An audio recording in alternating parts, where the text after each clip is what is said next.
আজকের ডিম ভুনাটা একটু বেশি স্পেশাল।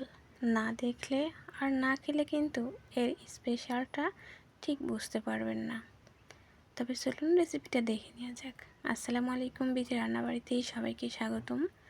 ডিম ভুনা করার জন্য আমি এখানে 7টা ডিম নিয়ে নিয়েছি, আর 2টা হাঁসের ডিম আর 5টা নিয়েছি ফার্মের ডিম। ডিমগুলোকে সুন্দর করে সিদ্ধ করে নিয়েছি। এখন ডিমগুলোকে ছিলে নিচ্ছি। ডিমগুলো কিন্তু খুব সুন্দরভাবে উঠে যাচ্ছে, দেখতে পাচ্ছেন। ডিমগুলো খুব সুন্দরভাবে সিদ্ধ হয়েছে, এই জন্য খোসাগুলো খুব সুন্দরভাবে উঠে গেল। তো সমস্ত ডিমগুলোকে আমি একইভাবে ছিলে নিচ্ছি। ডিমগুলো আমার সিলা হয়ে গেছে, দেখতে পাচ্ছেন খুব সুন্দরভাবে সিলা হয়ে গেছে। এখন ডিমগুলোকে আমি সামান্য লবণ, সামান্য হলুদ গুঁড়ো, সামান্য একটু লাল মরিচের গুঁড়ো দিয়ে ডিমগুলোকে সুন্দর করে হাত দিয়ে মেখে নেব।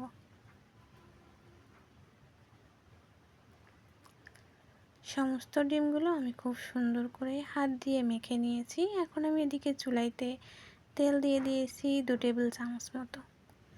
তেলটা যখন খুব সুন্দরভাবে গরম হয়ে যাবে, তখন তেলের মধ্যে ডিমগুলোকে ছেড়ে দিচ্ছি।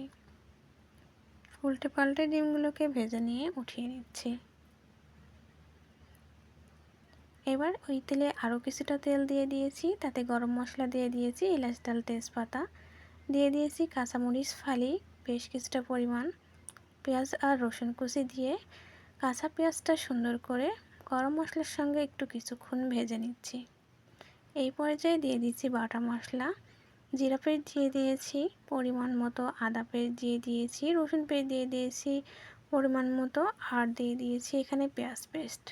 যেহেতু আমি এখানে পেঁয়াজ কুচি ব্যবহার করেছি, এই জন্য পেঁয়াজ পেস্টটা একটু কম দিয়ে দিচ্ছি। সমস্ত মশলাগুলো একসঙ্গে তেলের সঙ্গে ভালো করে ভেজে নিয়েছি। সামান্য একটু পানি দিয়ে দিয়েছি। এবারে গুঁড়ো মশলা দিয়ে দিচ্ছি পরিমাণ মতো, হলুদ গুঁড়ো দিয়ে দিয়েছি, লাল মরিচের গুঁড়ো দিয়ে দিয়েছি পরিমাণ মতো। যেহেতু আমি এই আগে কাঁচামরিচ ফালি ব্যবহার করেছি, এই জন্য মরিচের পরিমাণটা একটু বুঝে শুনে দিতে হবে, যে যেমন খেতে পছন্দ করেন সেই অনুযায়ী।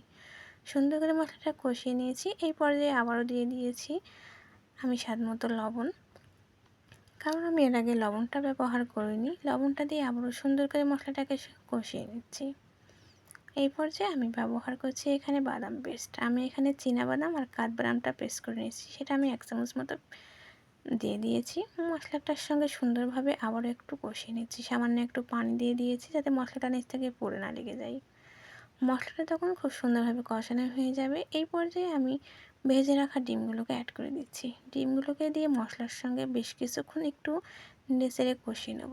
তো এই পর্যায়ে কিছুক্ষণের জন্য একটু ঢেকে দিচ্ছি। কিছুক্ষণের জন্য একটু ঢেকে দিয়েছিলাম। তো ঢাকনাটা খুলে আবার সুন্দর করে একটু নাড়াচাড়া দিয়ে নিচ্ছি। এই পর্যায়ে আমি ঝোলের পানি অ্যাড করছি। ঝোলটা বুঝে শুনে দিতে হবে, যে যেমন খেতে পছন্দ করেন। এই পর্যায়ে যখন ঝোলটা অনেকটাই শুকিয়ে এসেছে, উপর থেকে একটু ভাজা গরম মশলাগুলো ছিটিয়ে দিয়েছি। ব্যাস, তৈরি হয়ে গেল আমার একটু স্পেশাল ডিম ভুনা। ভালো লাগলে অবশ্যই লাইক, কমেন্ট, শেয়ার করে দেবেন। আল্লাহ হাফেজ।